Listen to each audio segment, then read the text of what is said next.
If a man won't look at you on your wedding day, don't expect him to ever see you. Lily Carter heard her aunt whisper that just as the music started, and somehow it stayed louder than the string quartet, louder than the soft footsteps on polished marble, louder than her own heartbeat as she walked down an aisle she never chose toward a man she had never met, a man who stood at the end in a perfectly tailored black suit, tall, still, distant, like a statue placed there for show rather than a groom waiting for his bride. And when she finally stopped in front of him, close enough to notice the faint shadow beneath his eyes, close enough to feel the cold space between them, he still didn't look at her, not once, not even when the officiant spoke their names, not even when the vows were reduced to a few legal words neither of them seemed to care about. And when the ring was placed in his hand, he hesitated for half a second, just enough for her to notice, before sliding it onto her finger without lifting his gaze, the metal cold, slightly too large, resting on her skin like something borrowed, something temporary, something that didn't belong to her. And when it was her turn, her fingers trembled just enough to betray her calm as she slipped his ring on, catching a glimpse of his jaw tightening, but still no eye contact, still no acknowledgement. Just silence wrapped in ceremony until the officiant declared them husband and wife, and the room filled with polite applause that felt more like a transaction closing than a beginning. And then, finally, as people began to move and the moment should have softened, he leaned in just slightly, close enough for her to hear his voice for the first time, low, controlled, almost tired. This is just a contract. Don't expect anything. And just like that, whatever fragile illusion she had built in her mind dissolved into something much colder, something real, because this wasn't a love story. It wasn't even a hopeful one. It was an arrangement sealed in front of witnesses who didn't know her and a man who refused to see her. And yet, as they turned to walk down the aisle together, his arm barely touching hers, she felt it. The faintest tremor in his movement, so subtle no one else would notice, like something inside him resisted even this. And for a brief second, her eyes drifted to his hand, the one that had placed the ring on her finger, steady on the outside but not quite still, and she wondered what kind of life she had just stepped into, what kind of man hides behind silence on his own wedding day, and why someone like him would agree to something like this at all. And as the doors opened and the bright afternoon light poured in, she glanced once more at the ring on her finger, the cold metal catching the sun, and realized it felt less like a promise and more like a question she wasn't ready to answer. The room was still warm from the wedding lights when Lily stepped inside, but the silence felt colder than the ring on her finger, a quiet so complete it almost echoed. And for a moment she just stood there, taking in the space that was supposed to be theirs, the soft gold glow of the lamps, the untouched bed, the city lights stretching far beyond the glass walls like a world she did not belong to. And she realized she had no idea where to stand, what to do, or who she was supposed to be in. This life she had just entered, because nothing about it felt real, not the dress, not the room, not even the name she now carried. And then she heard the door behind her open again, and her body tensed before she could stop it. But Alexander did not walk toward her. He did not speak. He simply crossed the room with the same distant calm and loosened his tie as if she were not there at all, as if this night meant nothing. And when he finally passed her, close enough that she could feel the faint warmth of him for just a second, he stopped only long enough to say, without looking at her, "You can take the bedroom." And then he turned and walked toward the door again, already reaching for his jacket. And that was when something inside her finally broke the silence. "You are leaving?" Her voice softer than she intended, almost swallowed by the room, and he paused, just for a second, his back still to her, before answering. "I have work." Like it was the most natural thing in the world, like this night held no meaning at all. And then he was gone, the door closing with a quiet click that somehow felt louder than anything else that day. And Lily stood there alone, the air settling around her, the weight of everything pressing in slowly, not dramatic, not overwhelming, just heavy enough to make her chest tighten as she looked down at her hand again, the ring catching the light, and she reached up with her other hand and gently turned it, feeling how loose it was, how easily it could slip off if she was not careful. And for a moment she wondered if that was the point, if everything about this marriage was meant to be that easy to lose. And she walked slowly toward the bed, sitting at the edge, still in her dress, still not quite ready to move, her eyes drifting across the room until they landed on the small side table near where he had stood. And something about it drew her in, maybe, because it was the only place that felt touched, lived in. And when she stepped closer, she noticed it, a small bottle, half hidden behind a stack of papers, the label clean and clinical, the kind that did not belong in a room like this unless it had to. And her fingers hovered for a second before she picked it up, reading the name slowly, not fully understanding it, but recognizing enough to know it was not something casual, not something temporary, and a quiet unease settled in her chest as she placed it back exactly where she found it, careful, like she was not supposed to see it at all, and she stepped back, her gaze shifting to the empty doorway he had just walked through, the absence louder now than his presence had been. And for the first time since the ceremony, a thought formed clearly in her mind, steady and impossible to ignore. She had not just married a man who refused to see her. She had stepped into a life where something was already breaking, something hidden behind silence and distance, and somehow, without meaning to, she was now part of it. People who live in silence are usually hiding something that hurts too much to say out loud. Lily remembered reading that somewhere as the night stretched longer than she expected, the city outside never sleeping while she sat alone in a room that did not feel like hers, still in her dress until the weight of it became too much, and she finally changed into something simpler, something that felt like herself, though even that felt distant now, and she lay down without turning off the lights, unsure if she was waiting for him to come back or just waiting for the feeling in her chest to settle. But it never really did, and at some point exhaustion pulled her into a shallow sleep that broke easily at the sound of a door opening somewhere in the apartment, soft but enough, and her eyes opened to the dim glow of early morning lights spilling through the curtains, her heart picking up before she could stop it as she sat up and listened, hearing footsteps, uneven, slower than before, and something about it felt different, not the controlled, distant presence from earlier, but something heavier, something off. And before she could think too much, she stepped out of the room, her bare feet quiet against the floor as she followed the faint sound down the hallway until she found him in the living area, his hand pressed against the edge of the table, his shoulders tense, his breathing uneven like he was trying to steady something inside himself. And for a moment she froze, unsure if she should step forward or stay back. Because this was not the man from the ceremony, this was something more human, more fragile. And then it happened too quickly for her to hesitate. His grip slipped, his body shifting just slightly, as if the strength holding him upright had given way. An instinct moved her before fear could stop her.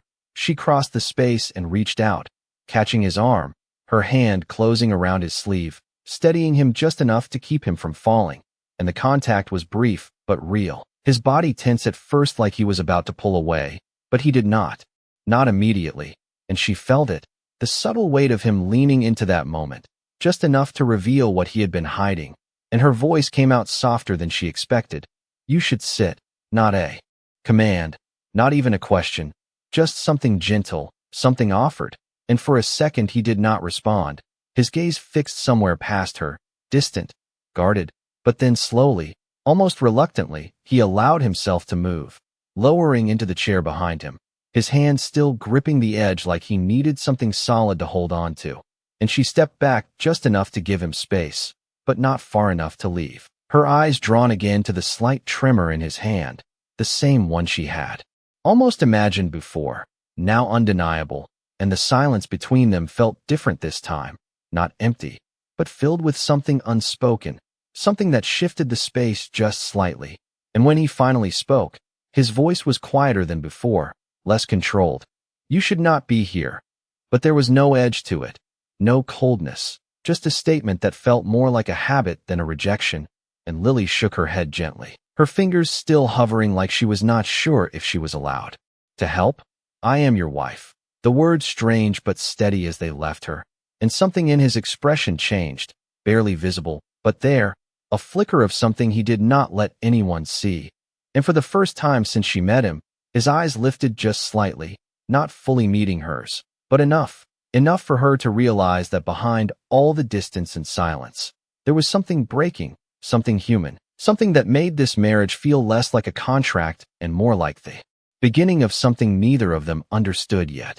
The moment you stop being invisible is the moment everything begins to change. Lily realized the next morning.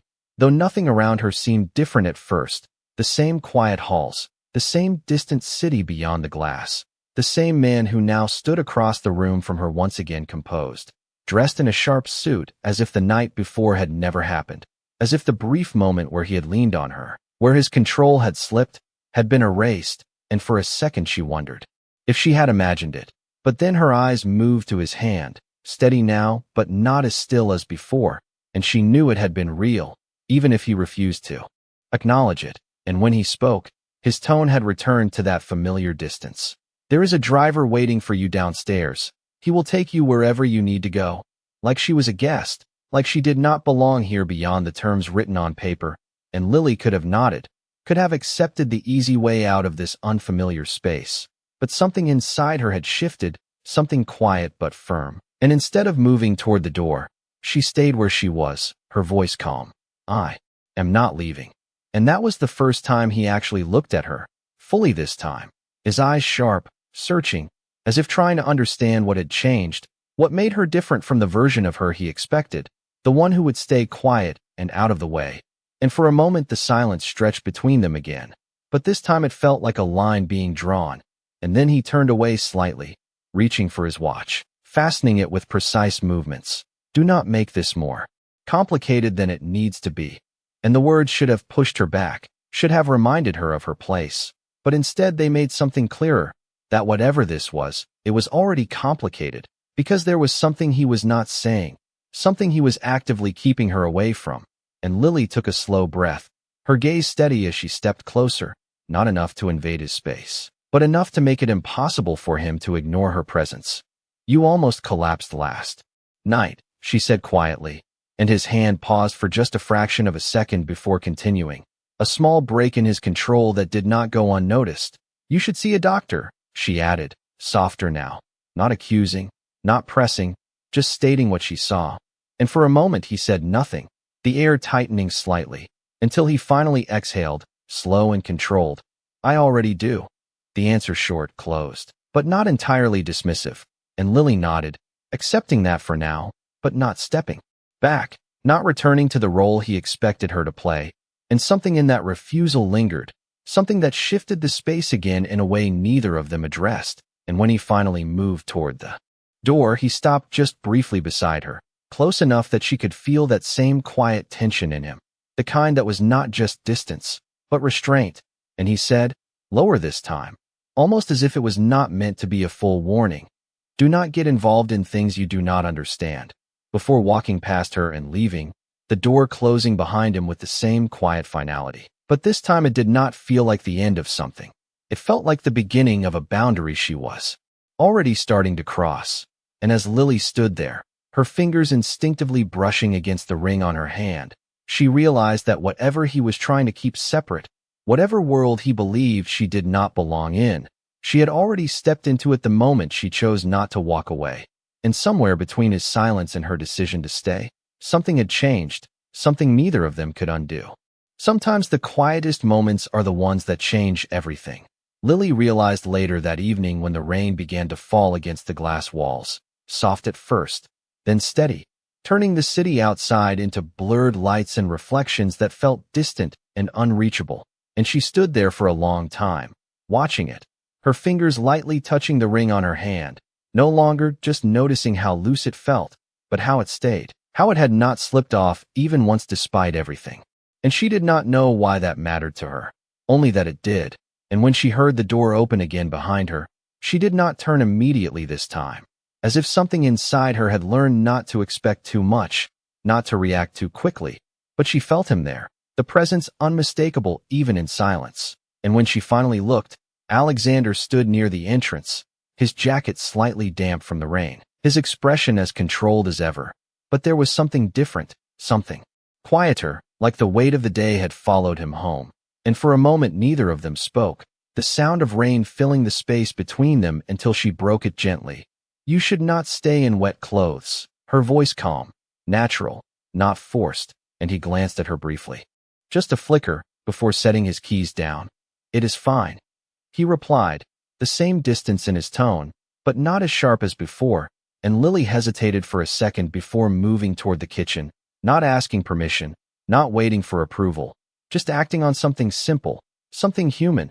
And when she returned with a glass of water and placed it on the table near him, he looked at it, then at her. A small pause that felt longer than it was, as if he was deciding whether to reject it or accept it. And then, slowly, he reached for it, his fingers brushing the edge of the glass, steady but not entirely, and drank. And that small action, so ordinary, shifted something again, something subtle but real, and Lily sat down across from him. Not too close, not too far, the space between them still careful, still measured, but no longer empty. And for a while they stayed like that, the rain continuing outside, the silence no longer uncomfortable, just present, until he spoke again. Quieter this time, almost thoughtful. "You do not have to do this." And she understood what he meant. Not the water, not the small gestures, but everything. The staying, the trying, the stepping into a space he had clearly built to keep others out. And she looked at him, really looked this time, past the control, past the distance, to the tiredness he could not completely hide. And her answer came without hesitation, "I know." And that was all. No explanation, no justification, just a simple truth. And something in his expression shifted again, barely noticeable but there, like a wall that did not fall, but moved just enough to let something through. And the moment lingered, fragile and quiet, until the lights flickered once as the storm outside grew stronger. And for a brief second the room dimmed, the shadows deepening, and instinctively, without thinking, Lily's hand moved slightly on the table, closer to his, not touching, but near enough to feel the space between them shrink. And he noticed, his gaze dropping to that small distance, that almost contact, and for a second it felt like the world held its breath, like something could happen, something neither of them was prepared for. And then he leaned back slightly, not pulling away completely, but enough to break the moment, his voice lower now, softer than before. "Do not make this harder than it already is." And this time it did not sound like a warning. It sounded like a confession, and Lily felt it, the meaning behind it, the weight of something he was trying not to feel. And as the rain continued to fall outside, steady and endless, she realized that whatever this was between them, it was no longer just an arrangement, no longer just something written on paper. It was becoming something real, something complicated, something that neither of them could stop anymore. The truth does not destroy you the moment you say it. It destroys you the moment someone believes it. Lily realized the next morning as the weight of what she had been holding on to for so long pressed heavier than ever, because the closer she got to him, the harder it became to keep it hidden, and yet the longer she stayed silent, the deeper the damage would be when it finally surfaced. And she stood by the window again. The city clear now after the rain, everything looking sharper, brighter, almost too honest, and she knew she could not delay it any longer. Not after the way he had looked at her the night before, not after the way something between them had almost crossed a line neither of them had defined. And when Alexander entered the room, already dressed for the day, composed as always, she turned to face him, her fingers tightening slightly around the edge of the table as she gathered the courage she had been avoiding. And he noticed immediately the shift in her posture, the tension in her stillness. "What is it?" he asked, direct, controlled, but not dismissive. And for a second her voice did not come, not because she did not know what to say, but because she knew exactly what it would cost once she did. And then she stepped forward, closing the distance just enough to make this real. "There is something I need to tell you." And the words settled in the space between them, heavier than anything before. And his gaze sharpened slightly, his instincts already pulling him into that guarded place he never fully left. "Then say it," he replied, and there was no softness in that moment, no space for hesitation, just expectation. And Lily took a breath, steady but not calm. "I did not end up here by accident," she said, each word deliberate, each one breaking something invisible between them. And his expression did not change immediately, but the air did, tightening, cooling, and she continued, "Because stopping now would only make it worse. Your company, the deal you lost 3 years ago, the one that nearly cost you everything." And that was when he moved, not closer, not farther, but just enough to show that he was no longer still, no longer unaffected, his voice lower now, sharper, What about it? And Lily felt it. The shift from distance to something else, something closer to anger, to betrayal even before he fully understood, and she forced herself to hold his gaze, even as her heart pounded harder with each second. My father was involved, she said, the truth landing between them with a weight that could not be taken back, and the silence that followed was not quiet.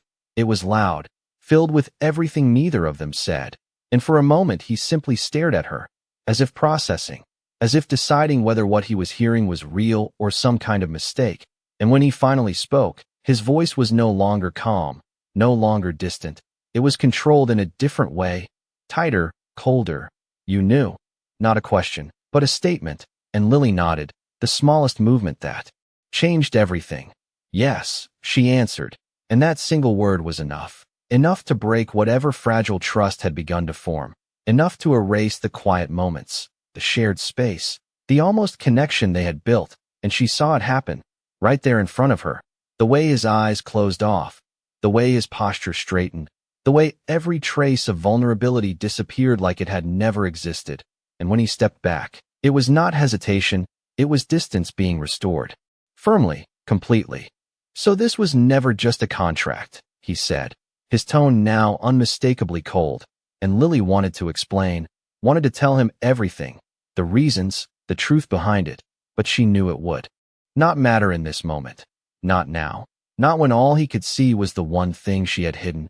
And as the space between them grew wider, not physically but in every other way, she understood that this was the moment everything changed, not slowly, not gradually, but all at once. And for the first time since she had walked down that aisle, the ring on her finger felt exactly like what it had been from the start, something fragile, something uncertain, something that could slip away at any second.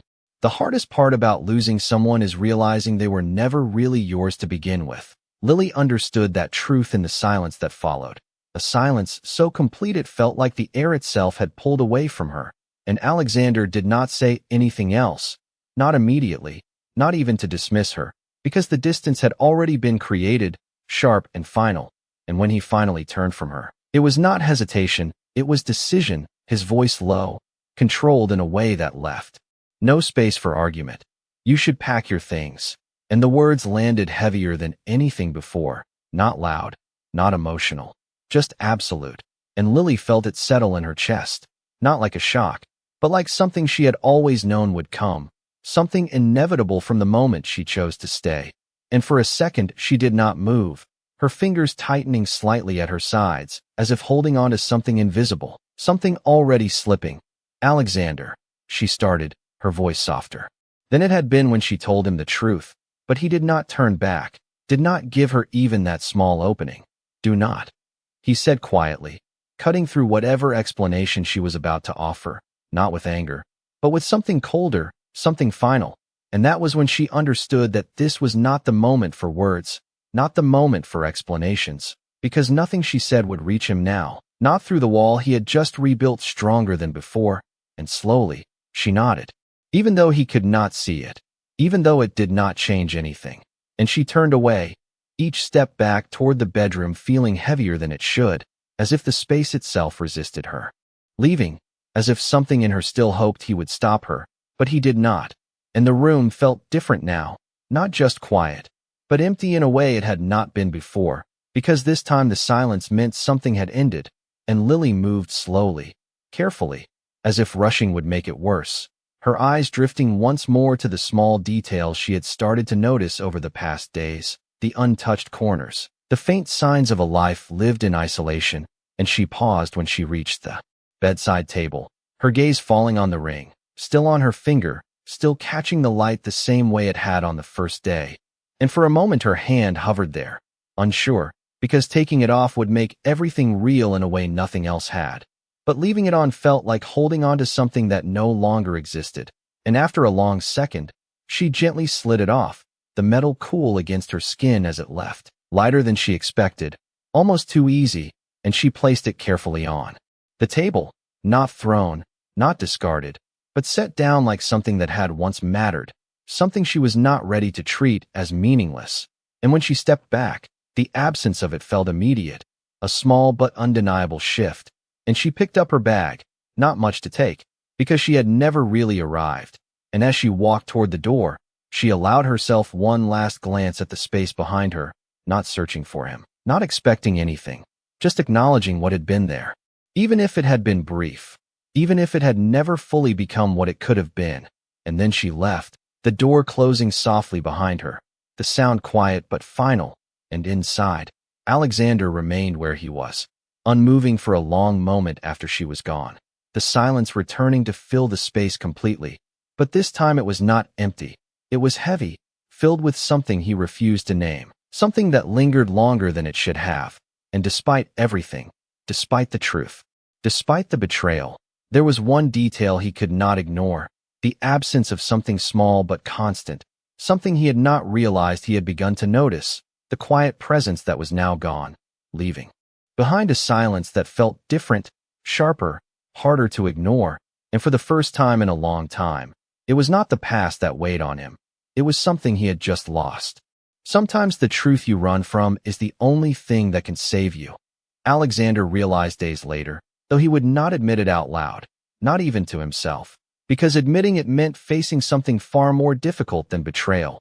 It meant questioning whether he had been wrong, and he stood in the same office where everything had once started to fall apart years ago, the same polished desk, the same city view stretching beyond the glass. But this time something felt different, not in the room, but in him, because the silence he had always relied on no longer felt like control. It felt like something unfinished, something unresolved, and the file in front of him remained untouched longer than it should have, his eyes fixed on a name he had tried not to connect until now. Carter, the same name Lily had said with that steady voice, not defensive, not afraid, just honest in a way that had unsettled him more than any lie could have. And he had dismissed it at first, refused to look deeper, because it was easier to believe the surface, easier to protect himself by assuming the worst.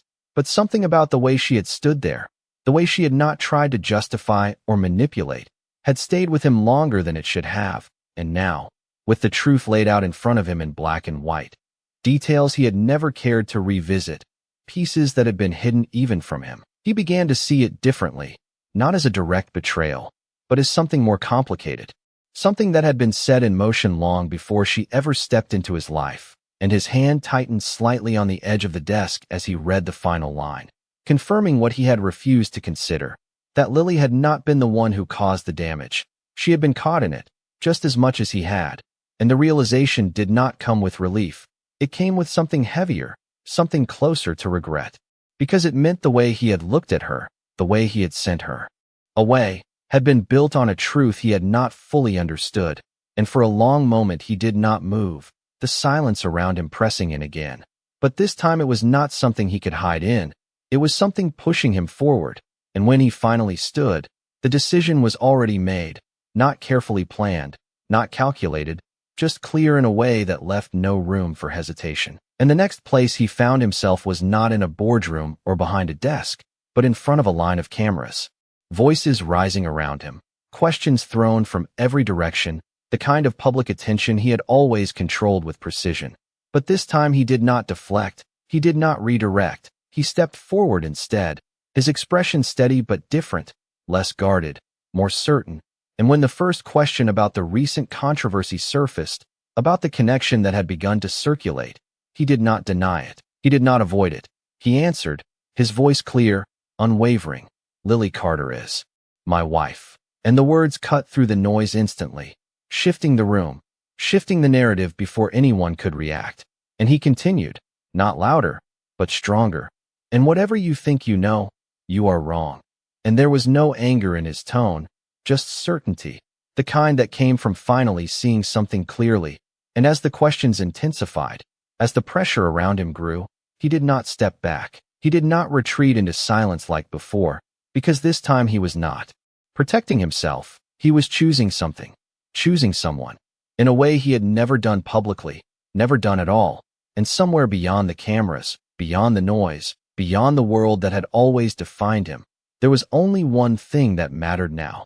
Finding her, not to correct a mistake, but to face the truth he had almost lost, because for the first time, the distance he had created did not feel like safety. It felt like something he needed to undo. The moment someone finally chooses you is not loud. It is quiet, and it stays. Lily felt that truth settle deep in her chest as she stood by the narrow window of the clinic. The late afternoon light soft and pale against the glass, the kind of light that made everything feel still, almost suspended, and she had been learning to live in that stillness, to rebuild something simple, something honest, far from the world she had stepped into and then left behind. But the moment she saw him there, reflected faintly before she turned, she knew that stillness would not hold the same way again. And when she faced Alexander, he did not look like the man who had sent her away, not in the way his eyes held hers, steady and unguarded, not in the way he stood without distance between them, as if he had already crossed it long before arriving here. And for a few seconds neither of them spoke, the silence familiar but no longer empty, filled instead with everything they had not said before, everything that had been broken and everything that still remained. And then he stepped closer, slow enough to give her time to move away if she wanted, but she did not. And when he reached into his coat and placed the ring gently on the small table beside her, the soft sound of metal against wood felt louder than it should have, like a memory returning, and Lily's eyes dropped to it. The same ring that had once felt cold and distant, now carrying something heavier, something earned, and his voice came quietly, without hesitation this time. "I should have listened to you." And there was no defense in it, no attempt to explain away what he had done, just a truth he was finally willing to hold. And she looked up at him, her expression calm but not untouched. "You believed what was easier," she said softly, and he nodded, accepting that without argument. "I did," he admitted, and for a moment the space between them held that honesty, fragile but real. And then he took a breath, the kind that came before something that mattered. "I know what really happened now," he continued, his voice steady. "I know you were never there to hurt me." And the words did not erase what had passed, but they changed something. They shifted the weight of it, and Lily felt it, not as relief, but as something opening, something that had been closed too quickly before. And she glanced at the ring again, her fingers instinctively curling slightly as if remembering its place. "It does not undo everything," she said, not pulling away from the truth. And he stepped closer, just enough for his presence to reach her fully, not overwhelming, not forcing, just there. "I am not asking